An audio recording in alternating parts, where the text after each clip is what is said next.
उस्ताद ने पहले ही दिन कहा कि इंसान के जीने का कोई मकसद होना चाहिए, और फिर मुझसे पूछा, ये बताओ कि तुमने अपना मकसद ढूंढ लिया? और मैं सोचने पे मजबूर हुआ कि मेरा मकसद क्या है।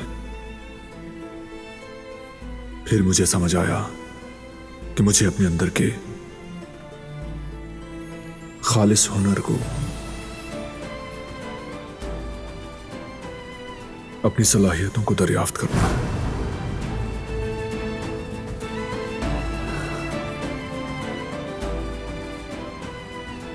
मैंने बहुत गलत किया उसके साथ।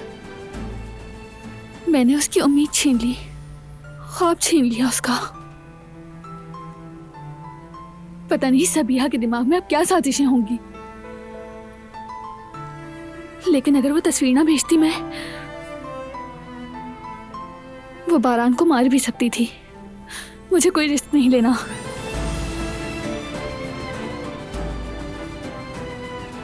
तुम्हें बचाने के लिए तुम्हारी खुशी छीन ली, और इस जुल्म का बोझ अंदर से तोड़ रहा है मुझे।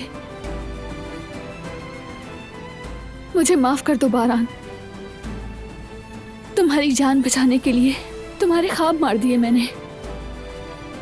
माफ कर देना।